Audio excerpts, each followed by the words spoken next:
Hello and welcome to this edition of Great Western. This is a special two-parter which I am calling an appreciation of The Cult. The Cult, of course, being the British rock band that was big in the 1980s and the 1990s. This isn't a detailed review of The Cult's career. There are many others who will know much more than me, but it is one man's appreciation of what I believe to be a severely underrated British rock band.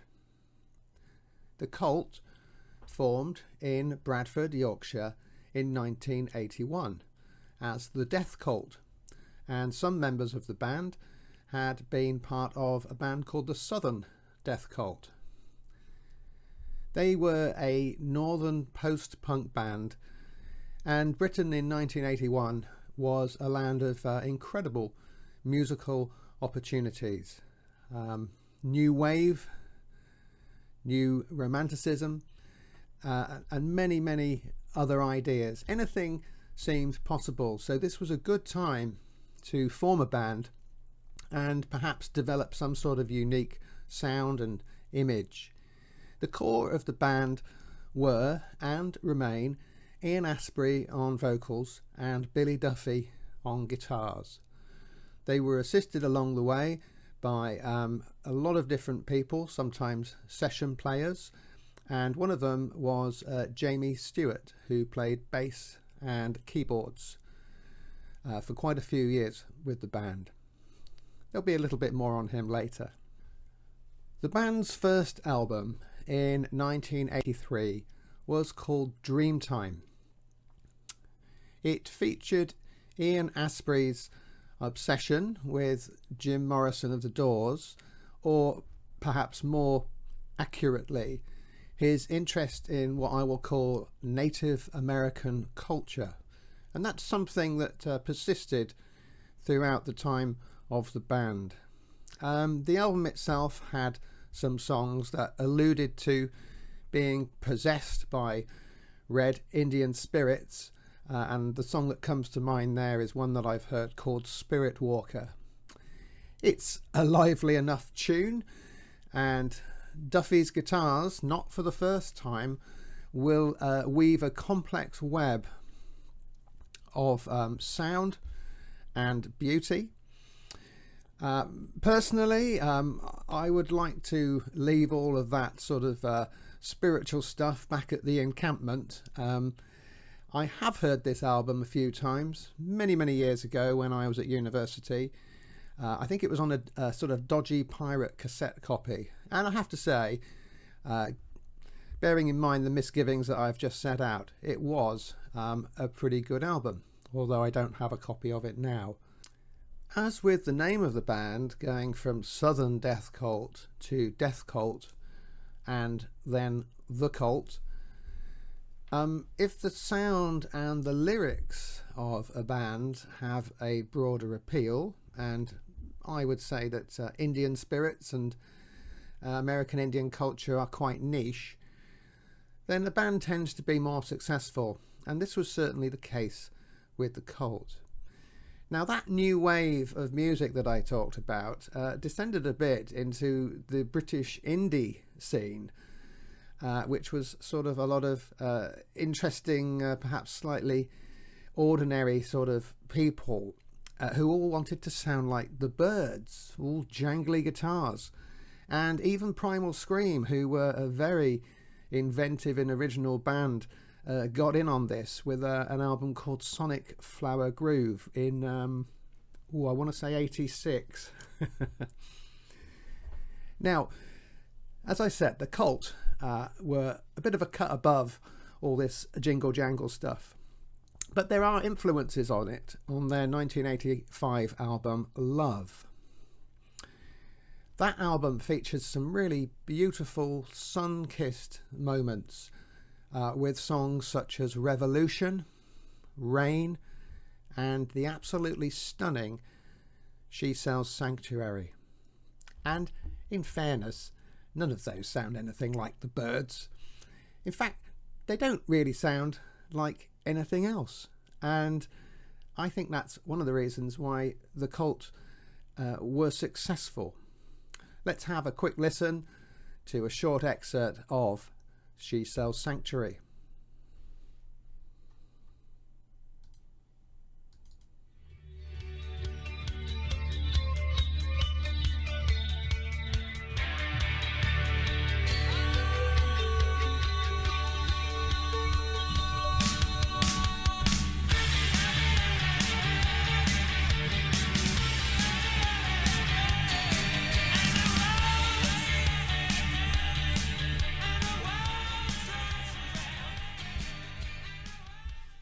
So that was the sort of climax of She Sells Sanctuary.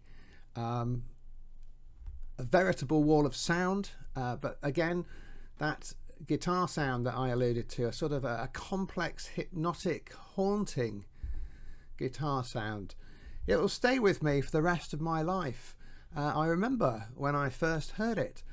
It must have been June or July 1985. And I was just staring out of the window of my bedroom on a summer's evening all those years ago, and that song just transported me to an amazing place. It's a beautiful, beautiful piece of work. If you listen closely and think about the meaning of the song, which is something that I have been blessed or cursed with over the years, it's quite racy, but I think it's an example of art that reflects people's passions and desperations. So I think it's a good, great bit of work. The Love album typifies this incredible aspect of the Cult. A very hard rocking band, but there was a tender edge expressed through this beautiful hypnotic sound. So I said that the Cult, even though they are rock or hard rock, to me they don't sound like anyone else. And along with many great acts, to name, I don't know, Queen, Pink Floyd, for example, and lots of others, if you don't sound like anybody else and people instantly know that it's you, I do find that that is a key indicator of a lasting artistic endeavour. So 1985 becomes 1987, and the Cult are touring the world, and they produce 1987's Electric album. So this is when I'm doing my O-levels, if anybody remembers those. Produced by Rick Rubin. This album, I think, was an attempt to be sort of street, cool. Rick Rubin had a lot of hip-hop connections, and it was an album heavily influenced by, to my mind, AC/DC and the Rolling Stones, especially the opening track, Wildflower, which rather cleverly and to great effect borrows the riff from It's a Long Way to the Top if you want to rock and roll. Let's have a listen to that right now.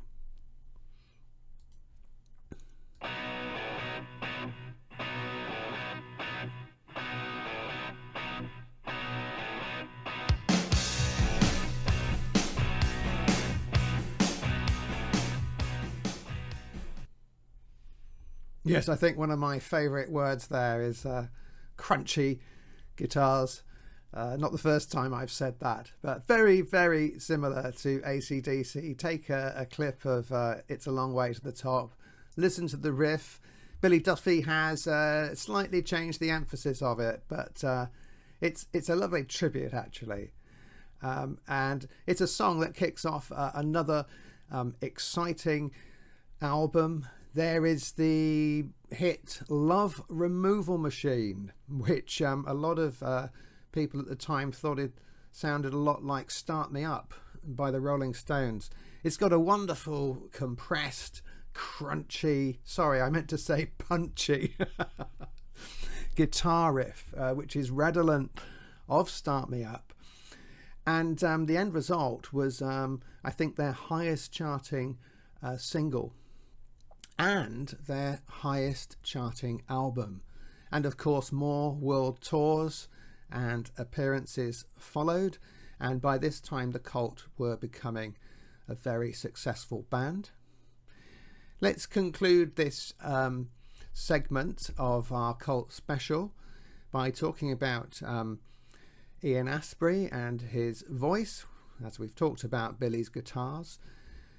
Ian Astbury is a very passionate, very strong vocalist with an enormous range. He puts his heart and soul into his studio and live performances. The Cult didn't do harmonies as such, but I've noticed that by double tracking Ian's vocals and perhaps adding a slight variation to the sound, they didn't need harmonies really, because he had such a powerful voice in the first place, and then when it's double tracked, it's a big sound. And what with all that talk of jingle jangle music earlier, perhaps the Cult, really being more hard rock, probably wasn't the place for 2 or 3 part harmonies anyway. Well, that's the early career of the Cult, and in part 2 I'll be talking about what I personally think is their finest hour, and that is the track Edie, Ciao Baby from the Sonic Temple album. So please join me for an appreciation of the Cult part 2, and thanks for watching.